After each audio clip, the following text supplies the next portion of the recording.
Ethical individualism was described by Rudolf Steiner in 1894, in his Philosophy of Freedom.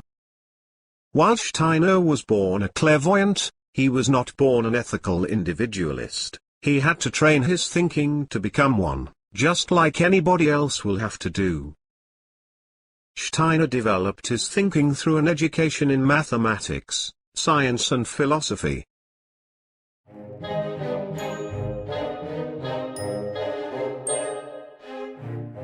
What is an ethical individualist, anyway?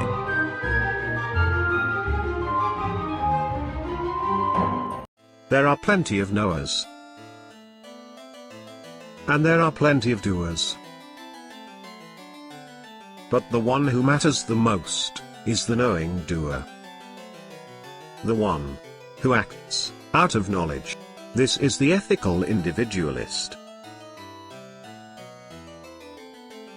The ethical individualist feels a part of each life situation he meets, but does not allow himself to be determined by it.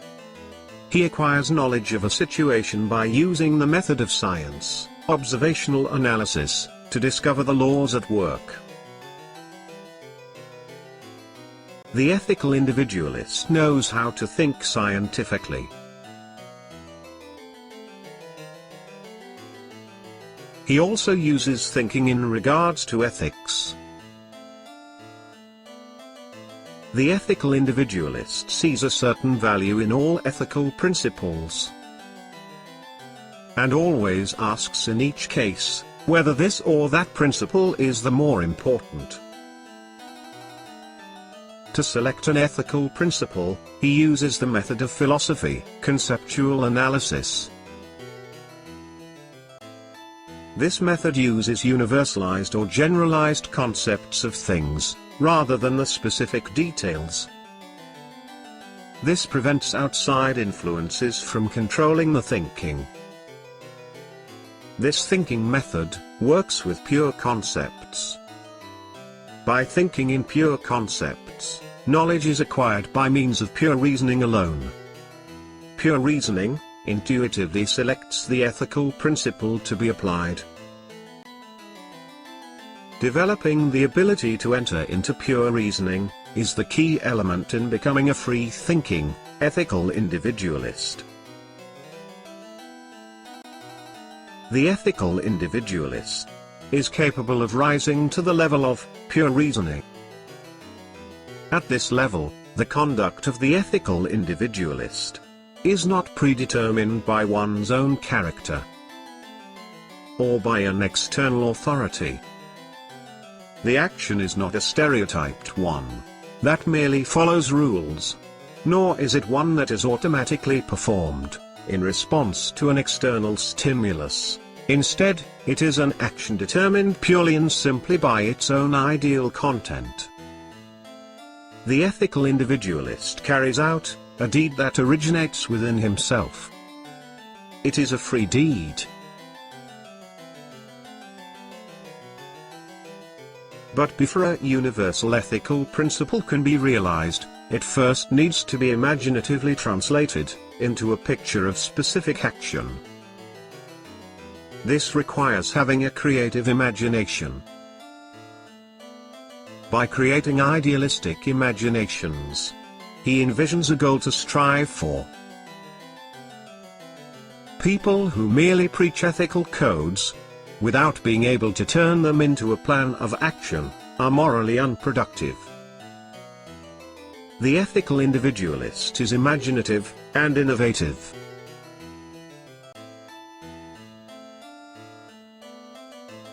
The world the ethical individualist wishes to transform is already living according to certain principles and laws, such as the laws for understanding the world and its people, found in ecology, climatology, the study of culture, sociology, and psychology. Violating these existing laws and principles that hold things together may cause unnecessary disruption. To avoid disruption, the ethical individualist studies the general scientific knowledge in his field of work. With this knowledge, he arrives at the best way to skillfully implement his idealistic imaginations. He transforms the world without violating the natural laws already in place. The ethical individualist acquires the technical knowledge needed to successfully carry out his goal. The ethical individualist strives for sublimely great ideals, because they have become the content of his own being. They are his intuitions, and are the driving forces that empower his will, against all obstacles. He wants them, because the translation of his intuitions into reality is his highest pleasure. He does not regard his ethical task as a matter of duty, but rather to follow his love for the deed. The ethical individualist is completely self-empowered.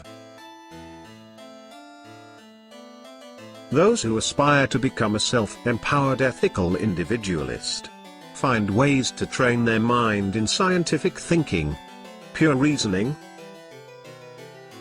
creative imagination, and acquire any technical skills needed in their field of work.